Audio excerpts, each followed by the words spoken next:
Malls, also known as the endless labyrinths of consumerism, have kept Americans' shopping appetite sustained for decades. With the rapid growth of online shopping, malls are at greater and greater risk of closing, especially post-COVID. With the decline of malls also comes a decline in the little thought about mall food. But will mall food be able to sustain itself in the potential mall-free world? Or is this the decade that puts an end to mall cuisine?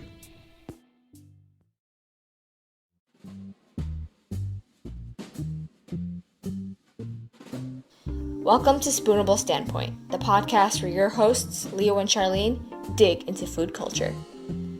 In this episode, we'll be discussing how mall foods have changed and possibly benefited American malls, and what the next evolution might be. With the recent decline of malls, is mall food a relic of the past, or will it be a part of our futures? Is there something that might replace it?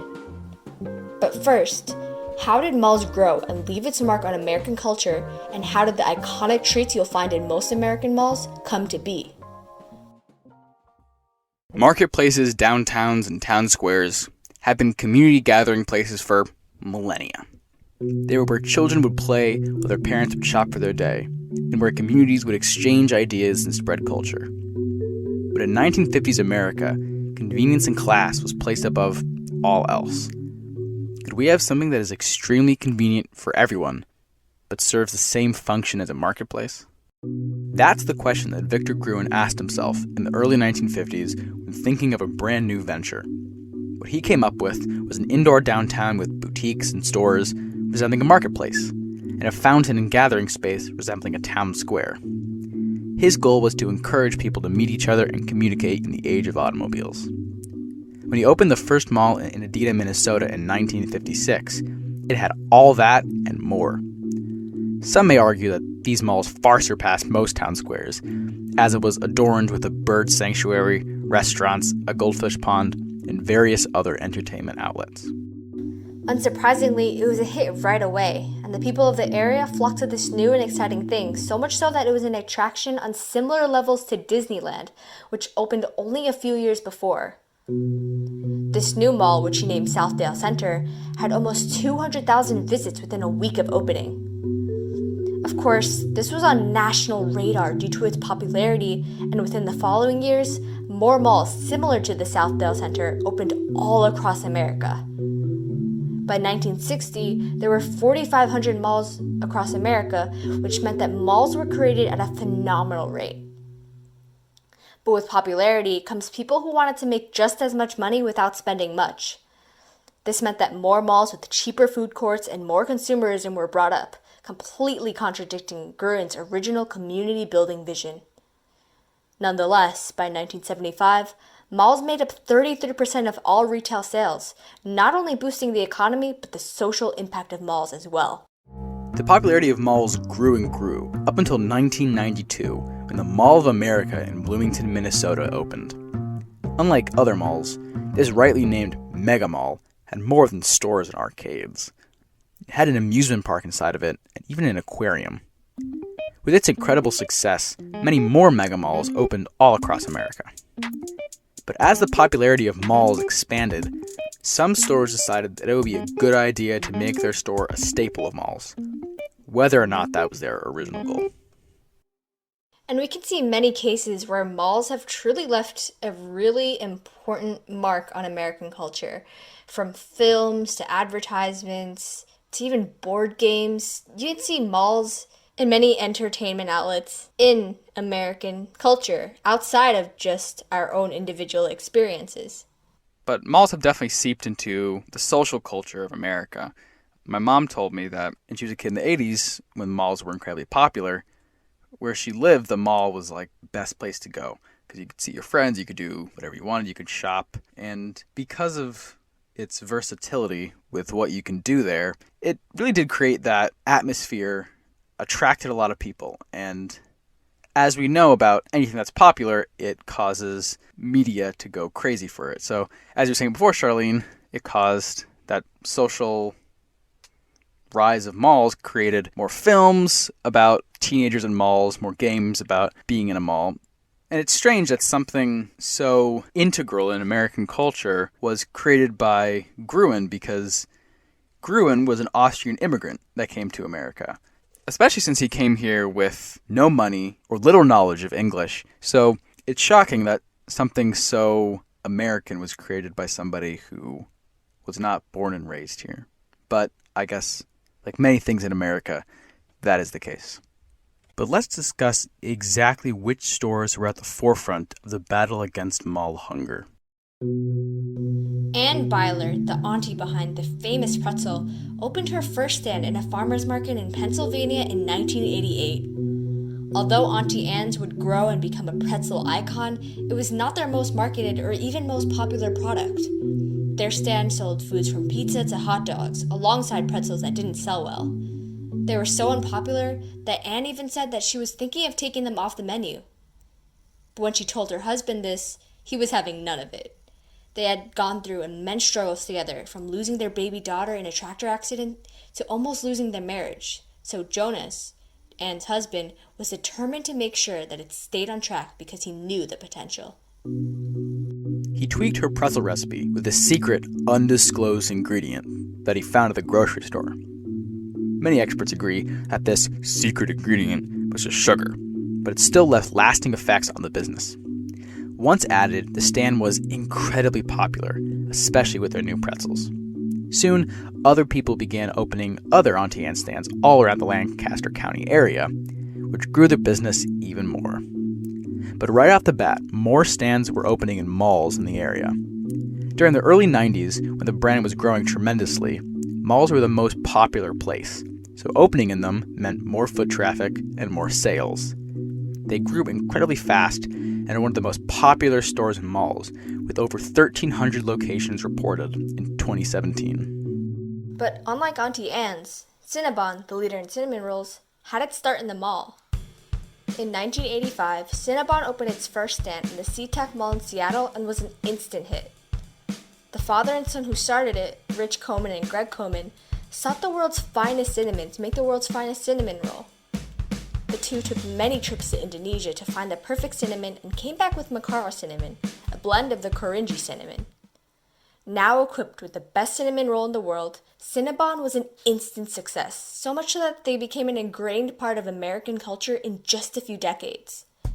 Their growth did not stagger for a long time, because between 2013 and 2017, Cinnabon went from selling 100 million rolls to a year to selling 1 billion rolls per year. But why is it Cinnabon with an O, not a U? Well, Rich Koman said it's because B-U-N implies something savory, while B-O-N moves it towards a sweeter image. But surprisingly, the original idea was not Koman's.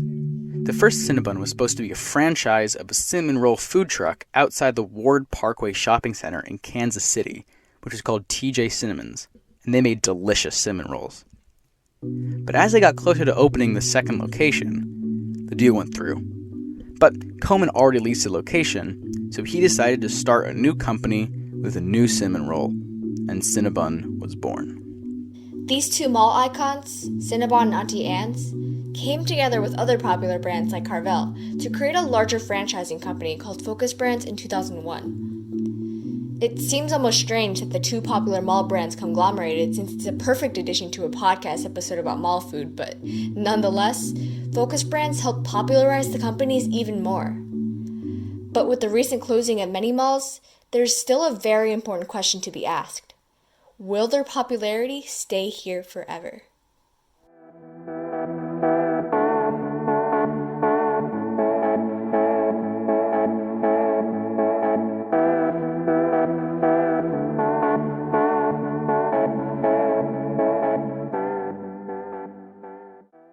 Personally, with the closing of so many malls and the fact that malls are getting a lot less popular nowadays, I think mall food will not be as popular in the coming years.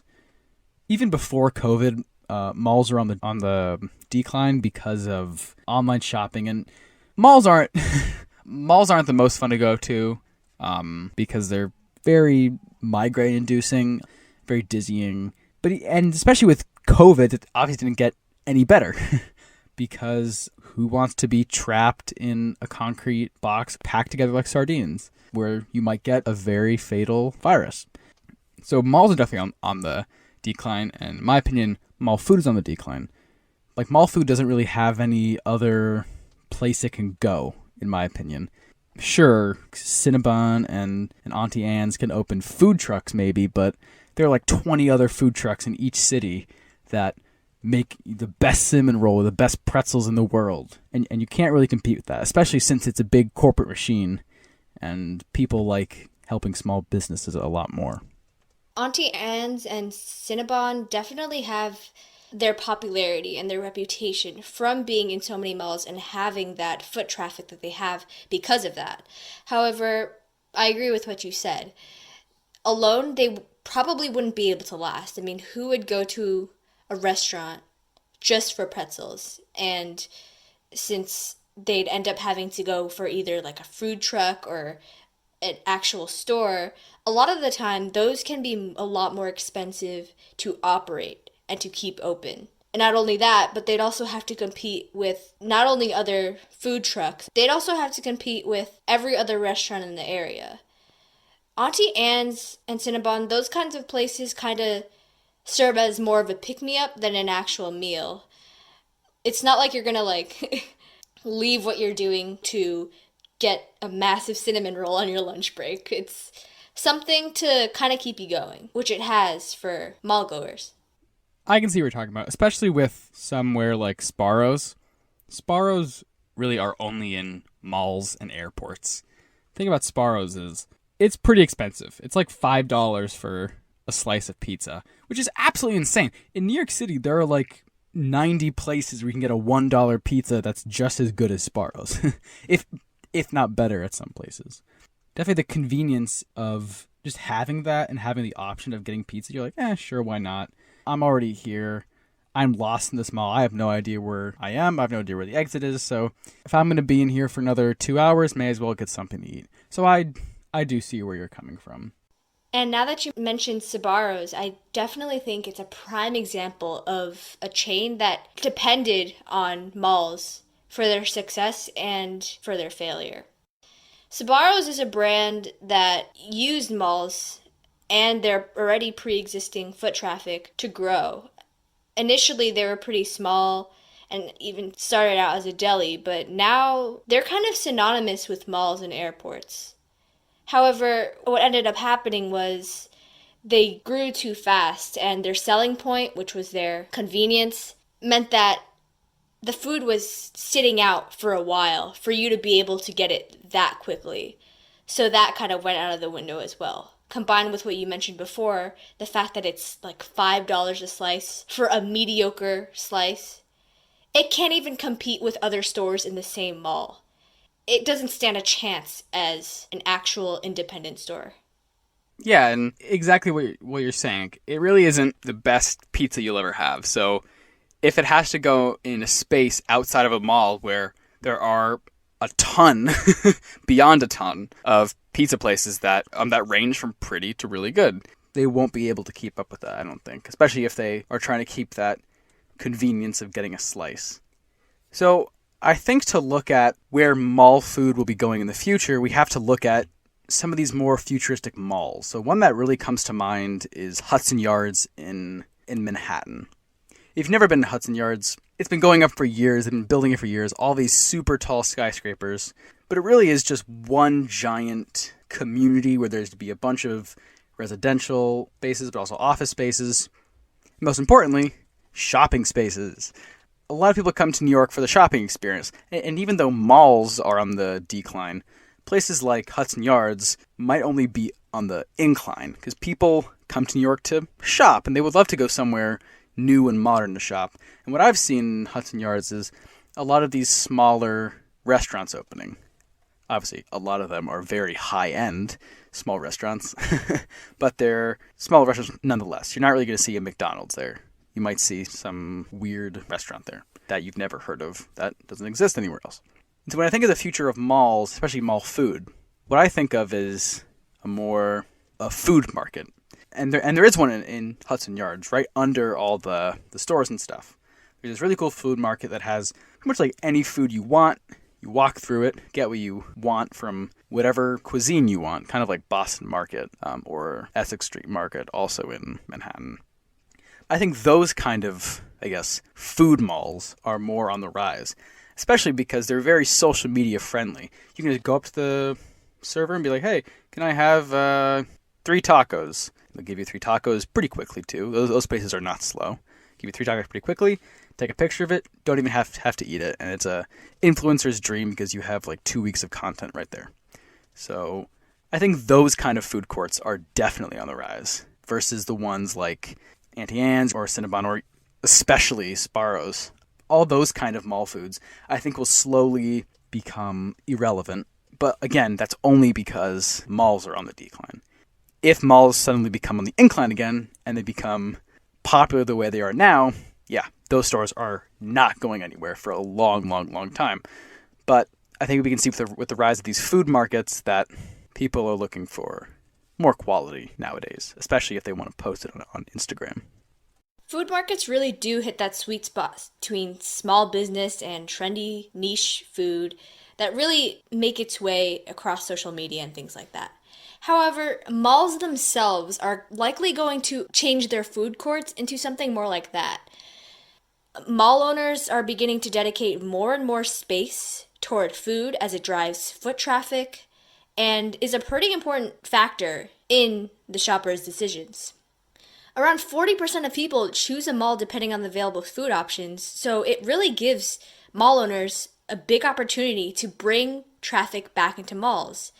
Having a trendy small business food spot there will inevitably draw social media attention and bring more visitors. I mean, you made your way all the way to a mall. I mean, might as well shop. That's what a lot of people are likely going to be saying. These new places are going to be what they call food halls, with sit-down restaurants and bars and healthier, more inclusive options. Before, foods like Auntie Anne's and Cinnabon kind of served as a pick-me-up, but these places are definitely something that have plenty of potential to change the mall experience. However, I don't think Auntie Anne's and Cinnabon is going away. The type of consumer they're reaching for, I think, is pretty different. If you're here for the trendy new social media spot, you're going to be able to get it in these new food halls. However, if you're just there looking for a pick-me-up or just walked by the amazing smelling store and just want to get a pretzel, I think that option will be there as well. In many malls I've been to, there's always like at least 2 Auntie Anne's, and people lined up all the way across just because of how delicious it is and how they need sort of pick-me-up. Like you said, malls are kind of tiring and dizzying.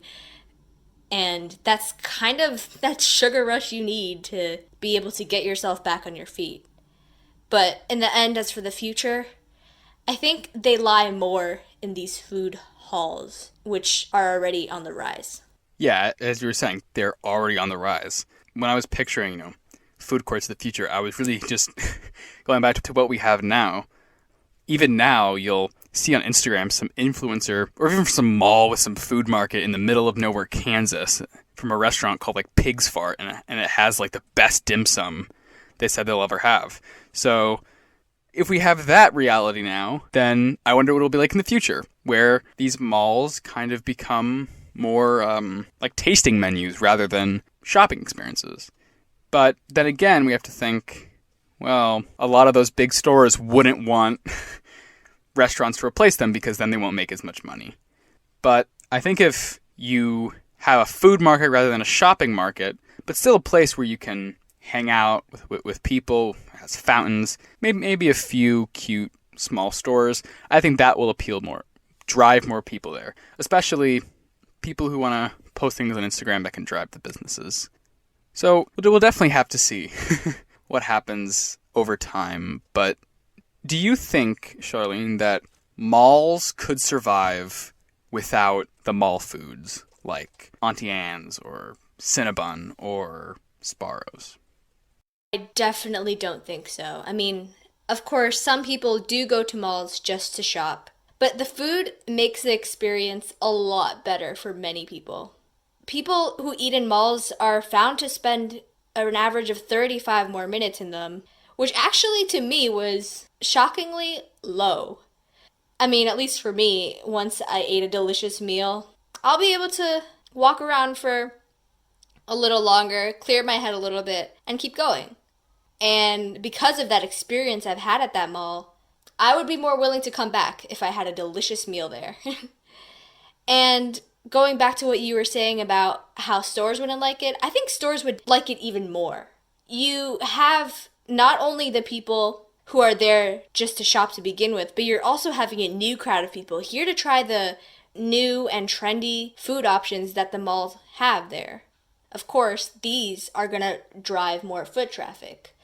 So the areas near the stores are probably going to become much more valuable and make a lot more money because of these areas.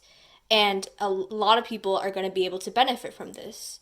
Now, I can't say these food halls will revive malls altogether, but they definitely have a really strong potential to.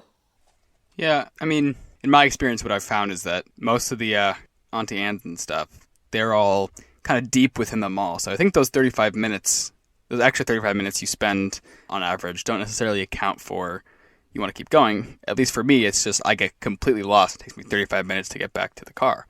But yeah, I agree with you. I don't think that malls could survive without it. Maybe they could, but they would generate a lot less revenue. Especially because if you're full, you have a much happier attitude, and it makes you want to go into maybe a new store you've never been to, or go to the other side of the mall to try to find that store you've spent 30 minutes looking for, but for some reason is not where they say it is. But I think that the future of mall food will definitely be those small, trendy restaurants. But I also think because of those small businesses, it will attract other small businesses.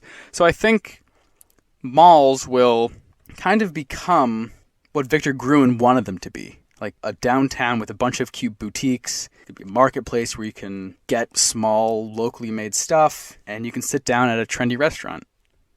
But if people start going to malls again, it might just stay how it has since the 70s and 80s, and might get 3 other mega malls that make as much money as the Mall of America did. But I find that more unlikely. So yeah, I think we just have to wait and see what happens. And definitely, we can't forget about Gruen's vision. Although he kind of ended up hating what the mall became as he saw many of them become geared toward earning profit, with the rise of these niche, trendy food halls, there's likely gonna be more people coming back to enjoy that experience together. A big factor of the decline of malls was online shopping and big companies like Amazon. But while you can order that t-shirt you wanted online, what you can't get are those new experiences you get by enjoying a delicious meal with people and trying that new amazing looking spot that you saw online. And while that might not be the motivation for everyone, it sure is something that you can't just add to your cart online. So, what does mall food have to do with how popular malls are? Everything. Does it stand a chance out in the dog-eat-dog world of trendy restaurants and food trucks? Probably not. But the future of mall food is not dim in the slightest. We're already seeing more food markets opening that are becoming more popular by the second, especially because they are small businesses that are Instagram-worthy. Although they may not be in malls yet, those trendy restaurants might start showing up in seemingly dying malls near you.